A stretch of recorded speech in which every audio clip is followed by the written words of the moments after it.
Shalom saudara-saudaraku yang dikasihi Tuhan. Hari ini saya ingin mengajak kita semua untuk membaca 3 ayat dari kitab Kejadian 12. Kitab Kejadian 12 ayat yang pertama dan ketiga. Saya akan bacakan ayat yang pertama dari kitab Kejadian 12, yaitu: Berfirmanlah Tuhan kepada Abram, pergilah dari negerimu dan dari sanak saudaramu dan dari rumah bapamu ini ke negeri yang akan kutunjukkan kepadamu. Aku akan membuat engkau menjadi bangsa yang besar dan memberkati engkau serta membuat namamu masyhur, dan engkau akan menjadi berkat. Aku akan memberkati orang-orang yang memberkati engkau dan mengutuk orang-orang yang mengutuk engkau, dan olehmu semua kaum di muka bumi akan mendapat berkat. Saudara-saudaraku yang dikasihi Tuhan, ayat yang kita baca tadi 1 sampai dengan ketiga dari kitab Kejadian 12 itu hanya sinopsis di mana Alkitab mau menjelaskan bagaimana perjalanan Abram yang akhirnya namanya menjadi Abraham, dari panggilan Tuhan untuk keluar, ya, dari perintah Tuhan untuk Abram keluar dari negerinya, sampai ada ayat ketiga yang dikatakan bahwa Tuhan akan memberkati orang-orang yang memberkati Abram dan mengutuk orang-orang yang mengutuk Abram. Oke? Nah, di sini ayat yang pertama sampai yang ketiga bagi saya ini seperti sinopsis. Ya, sinopsis itu gambaran dari keseluruhan cerita yang akan diceritakan, atau keseluruhan dari kejadian-kejadian yang lebih detail. Jadi sinopsis ini seperti di film, kalau kita baca sinopsis maka kita mengerti isi dari keseluruhan film itu, ceritanya, jalan ceritanya, ya. Jadi hanya gambaran, ringkasan. Nah, demikian pun juga kitab Kejadian 12 1 sampai 3 itu adalah sinopsisnya, rangkaiannya, gambaran besarnya, bagaimana perjalanan Abram dari saat dia meninggalkan negerinya sampai dengan tanah perjanjian. Nah, tetapi saya tidak membahas silsilah atau perjalanan Abram dengan detail, tetapi saya mau mengatakan bahwa di dalam ayat yang pertama sampai yang ketiga itu adalah sinopsis yang harus ada di dalam kehidupan kita juga. Ya, jadi kita juga harus ada sinopsisnya. Ya, walaupun detail-detailnya itu kita harus jalankan hari lepas hari, tetapi Tuhan juga sudah merencanakan, bahkan punya kehendak terhadap diri masing-masing pribadi, yaitu seperti ditentukan atau kehendaknya itu seperti ada pada Abraham. Nah, oleh sebab itu mungkin awal mula pasti kita tidak tahu kehendak Tuhan itu pada diri kita itu seperti apa. Ya, tetapi di sini kita mau belajar bagaimana kita bisa berjalan seperti Abraham berjalan. Bagaimana kita bisa mengerti bahwa kita ini hidup di dalam kehendak Tuhan. Ini yang penting. Nah, oleh sebab itu Kejadian 1 sampai 3 itu kita mau pelajari supaya kita mengerti, ya, setiap aspek kehidupan kita yang kita jalankan sehari-hari ini mempunyai makna yang besar, sehingga kita juga bisa Tuhan pelihara sampai sedemikian rupa, dan akhirnya Tuhan juga akan berkata, aku akan memberkati orang yang memberkati engkau dan mengutuk orang yang mengutuki engkau. Ya, ini luar biasa. Berarti begitu berkenannya Tuhan terhadap Abraham, dan kita juga mau hidup sebagai manusia pribadi yang percaya kepada Tuhan, yang juga akhirnya menjadi berkat bagi banyak orang, ya, yang memberkati kita atau mengutuk orang yang mengutuki kita. Tetapi dalam hal ini tidak serta-merta. Kita tidak bisa berkata bahwa kalau orang yang ada di mimbar sebagai pendetakah, hamba Tuhan, atau pekerja-pekerja yang ada di gereja, atau pelayan-pelayan Tuhan yang ada di gereja, lalu sudah dikatakan bahwa hidupnya itu seperti Abraham. Ya, dan seringkali kita mendengar bahwa jangan engkau menghakimi pendeta ini, hamba Tuhan ini, jangan mengutuki dan lain-lainnya. Nah, tetapi di sini saya memang menganjurkan, ya pada dasarnya kita tidak boleh mengutuki atau juga menghakimi. Tetapi di sini saya tidak mau mendalami atau saya tidak mau membahas lebih dalam soal menghakimi seorang pendeta. Tetapi di sini saya mau mengajak kita masing-masing pribadi untuk mengintrospeksi, bahkan untuk mengerti ya kehendak Tuhan pada diri kita sendiri. Kita tidak tahu bahwa kehendak Tuhan terhadap orang lain itu seperti apa. Ya, kadang-kadang kita terpengaruh dengan apa yang kita lihat atau apa yang kita lihat orang berbuat di dalam perbuatannya, di dalam kesehariannya, lalu kita sudah memberikan label. Ya, bahkan ada yang mengatakan tidak diselamatkan, tidak diberkati. Nah, soal selamat atau tidak diberkati atau diberkati itu urusan Tuhan.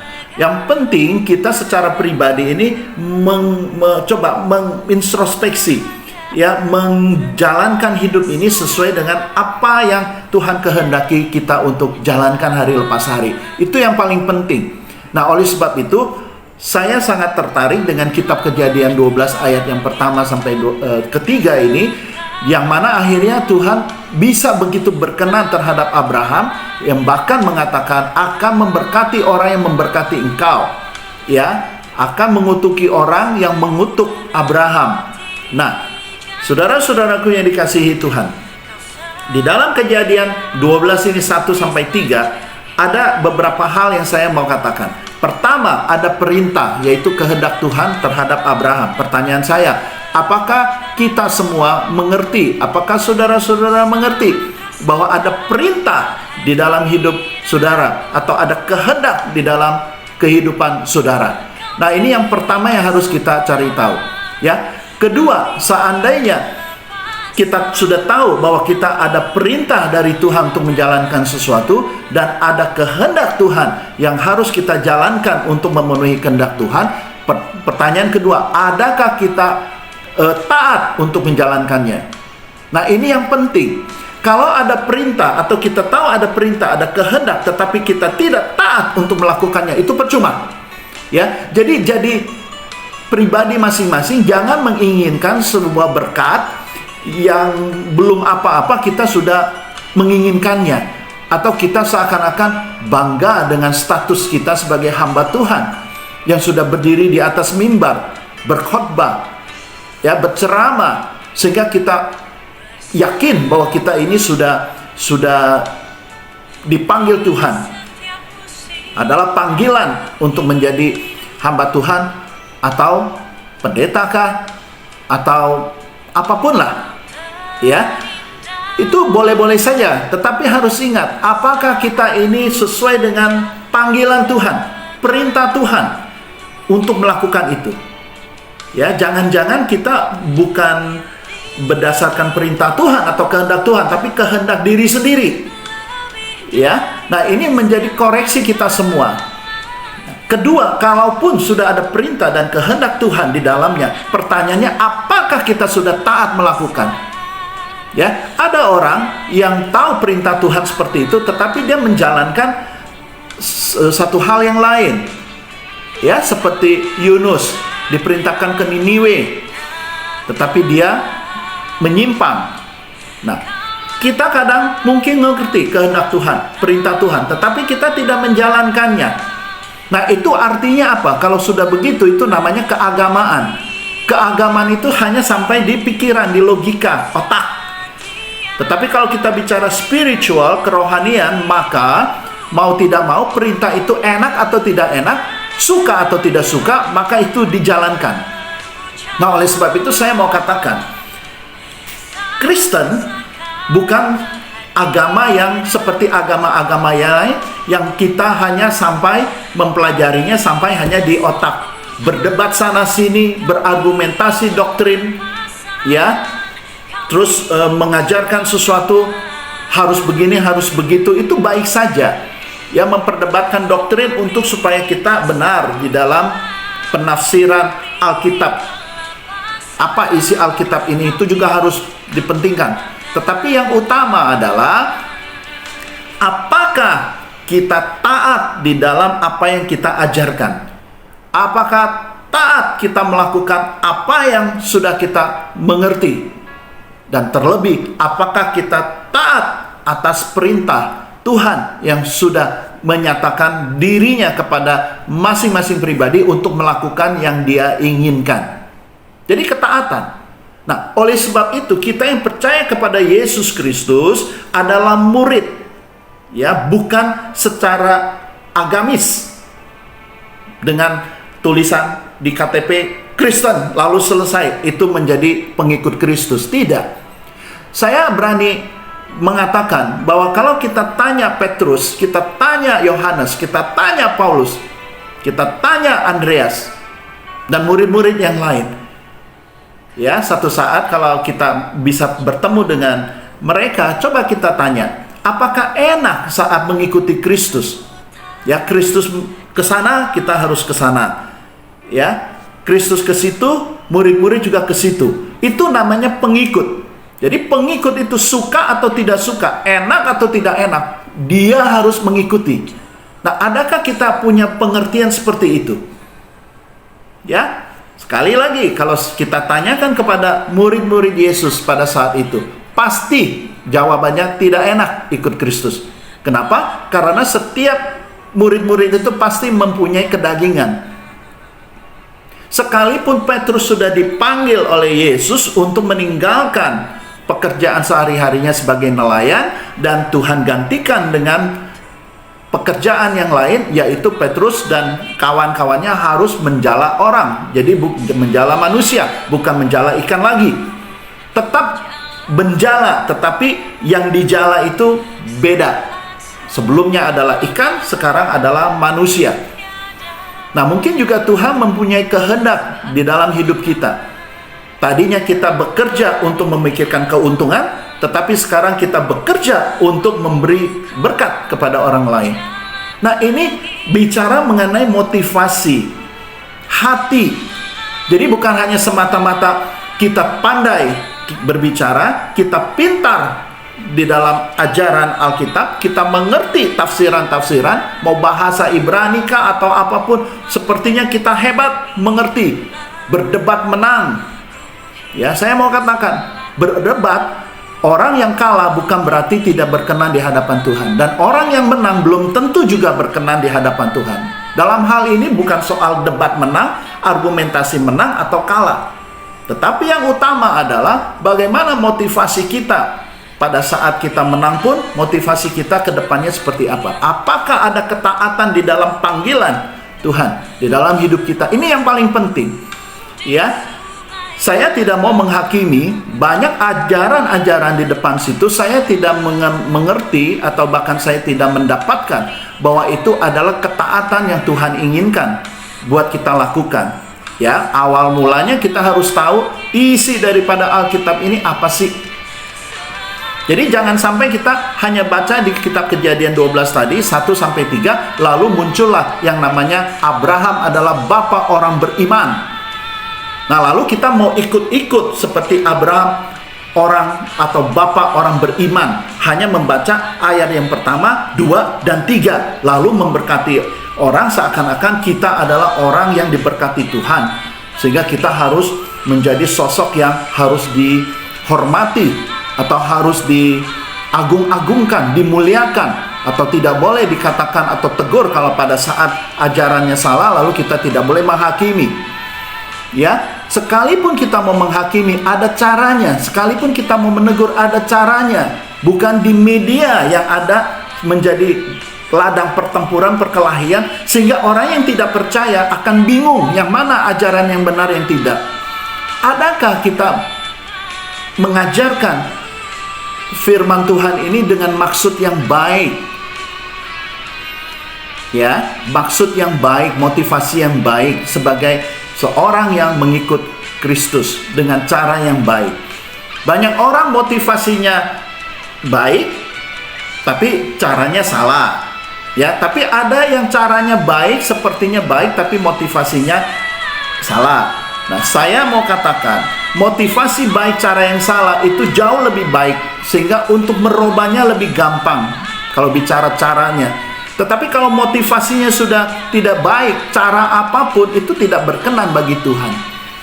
Nah, ini yang menjadi introspeksi kita sebagai pengikut Kristus. Ya, dan banyak lagi ajaran-ajaran yang nanti kita mau singgung pada dasarnya supaya iman kita ini bertumbuh. Kita mau belajar bagaimana Abraham bisa dikatakan oleh Tuhan, bahkan diberikan begitu besar otoritasnya, bahkan dijagai sedemikian rupa, ya, sampai orang yang memberkati dia juga dapat berkat. Bahkan orang yang mengutuki Abraham akan dikutuk juga oleh Tuhan. Nah, ini sepertinya Abraham ini benar-benar mewakili Tuhan. Ya. Nah, oleh sebab itu saya banyak merenung.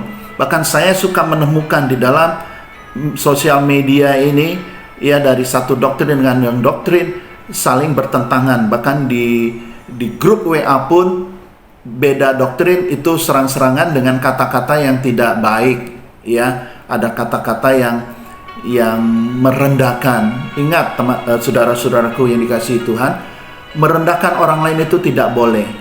Tetapi mengajarkan orang menjadi berjalan ke jalan yang benar itu memang tugas kita, ya. Nah, saudara-saudaraku yang dikasihi Tuhan, yang saya sampaikan ini bukan kita mau membahas doktrin Alkitab yang begitu mendalam atau menantang atau berargumentasi dengan ajaran-ajaran yang lain, tetapi saya di sini mau mengajak kita sebagai pengikut Kristus mempunyai motivasi yang baik, ya, mempunyai ketaatan yang benar, ya. Seperti saya katakan, pertama kita harus mengerti apakah kita ada kehendak Tuhan ini mengajak kita untuk menjalankan kehendaknya, dan kita taat gak di dalamnya. Ini yang paling penting, ya. Nah, saudara-saudaraku yang dikasihi Tuhan, oleh sebab itu saya mengajak teman-teman yang merasa bahwa hidupnya ini kok serba salah, ya. Nah, atau ada persoalan-persoalan pribadi atau keluarga, saudara-saudara boleh hubungi saya, karena saya tertarik dengan orang-orang yang mau belajar untuk berjalan di jalan yang benar dan menyelesaikan masalah-masalah sesuai dengan ajaran Tuhan, ya. Nah, oleh sebab itu saudara-saudara bisa mengirimkan pokok doa atau persoalan-persoalan yang dialami, biar Tuhan membimbing kita semua untuk menyelesaikan secara alkitabiah, ya. Jadi apa yang saya sampaikan ini bukan untuk dipertentangkan dalam artian doktrin sesuai atau tidak sesuai dengan doktrin masing-masing atau ajaran masing-masing. Itu nanti kita kebelakangin dulu, ya, kita taruh di belakang. Yang utama sekarang saya mau mengajak teman-teman atau saudara-saudara yang merasa ada persoalan, problem rumah tangga kah atau problem pribadi, boleh hubungi saya di komen atau nanti saya tulis WA saya sendiri untuk bisa kita berkomunikasi, berkonsultasi, atau ya saling memberikan pendapat. Tetapi saya batasi hanya untuk urusan masalah kehidupan sehari-hari. Saya tidak akan menanggapi dengan sebuah ajaran atau pertanyaan-pertanyaan, ajaran ini bagaimana, ajaran begini ini seperti apa, benar atau tidak. Saya tidak menanggapi itu, karena saya percaya satu hal, apapun benar tafsiran kita atau kita punya doktrin benar, tetapi kalau hati kita ini rusak, ya, tidak taat kepada Tuhan dan tidak mau belajar apa yang kita sudah mengerti, tidak mau jalan sesuai dengan kehendak Tuhan, itu percuma. Kita menang untuk hal ini tidak ada gunanya, ya. Oleh sebab itu, saudara-saudara yang dikasihi Tuhan, Kembali lagi saya sebelum akhiri. Pertama, apakah kita mengerti perintah Tuhan dan kehendak Tuhan di dalam hidup kita masing-masing? Kalau kita sudah jelas perintahnya, kehendaknya, maka kita harus taat menjalankannya. Sekalipun enak atau tidak enak, suka atau tidak suka, kita harus melakukannya. Ya. Nah, ketiga, maka akan mendapatkan berkat untuk memberkati orang. Ya, mendapat berkat dari Tuhan untuk memberkati. Yang itu saya katakan hasil. Jadi kalau kita mau mendapat hasil yang baik dari Tuhan, maka mau tidak mau kita harus mengerti kehendaknya. Dan kita harus melakukan sesuai dengan ketaatan kita terhadap kehendak Tuhan, dan itu akan mendapat hasil, yaitu berkat untuk memberkati. Ya, berkat, mendapat berkat untuk memberkati banyak orang. Ya, demikian hari ini saya sampaikan. Jadi mari kita belajar bertanya kepada Tuhan, apa yang Tuhan ingin saudara-saudara lakukan di dalam kehidupan. Gak usah banyak tanya-tanya orang lain, pendeta lah yang membuatkan saudara-saudara bakal begini, bakal begitu. Kita boleh dengar, kita tidak juga menentang ya, atau kita tidak menggubris. Tidak apa-apa, sebagai manusia tetap kita harus mendengar. Sebagai manusia kita harus saling menghormati. Tetapi ingat, yang utama kita harus menghormati apa yang Tuhan sudah nyatakan kepada diri kita. Itu yang utama, bukan kita menghormati orang lain, bukan kita menghormati pendeta melebihi daripada kita menghormati Tuhan. Kalau pendeta suruh ngomong, katakan ini itu, saudara-saudara mengikutinya, percaya dan melakukan. Tetapi Tuhan mengatakan ini itu, saudara tidak melakukan. Ini sangat bahaya. Ini bukan pengikut Kristus, saudara-saudara. Ya, jadi kita harus prioritaskan Tuhan berbicara kepada kita dulu. Dan kalaupun ada yang menubuatkan pada diri kita melalui mungkin pendeta atau melalui mimpi atau melalui apa, itu sebagai konfirmasi. Ya, seperti Paulus juga di dalam perjalanan rohaninya, itu ada konfirmasinya. Nah, jadi biarkan Tuhan berbicara pribadi lepas pribadi, apa yang dia inginkan, apa yang dia ingin kita lakukan, ya, dan kita lakukan dengan sesuai apa yang dia inginkan, maka kita akan menjadi pribadi yang berkenan di hadapan Tuhan. Oke? Nah, jadi saudara-saudaraku yang dikasihi Tuhan, saya berdoa, saya berharap kita semua menjadi pengikut Kristus, bukan beragama Kristen, tetapi pengikut Kristus. Apa yang Kristus ajarkan, maka kita harus lakukan. Apa yang Kristus ingin kita lakukan, mau tidak mau juga kita harus lakukan. Tidak ada negosiasi bersama dengan Tuhan, karena kita percaya negosiasi kita tidak sempurna, tetapi perintah Tuhan itu sempurna, karena dia tahu apa yang kita butuhkan, dan kita punya jalan hidup ini sudah ditentukan oleh Tuhan, dan dia lebih tahu jalan hidup kita di depan ini baiknya seperti apa. Oke? Saudara-saudaraku yang dikasihi Tuhan, Tuhan memberkati. Kita ketemu lagi di lain kesempatan. Amin.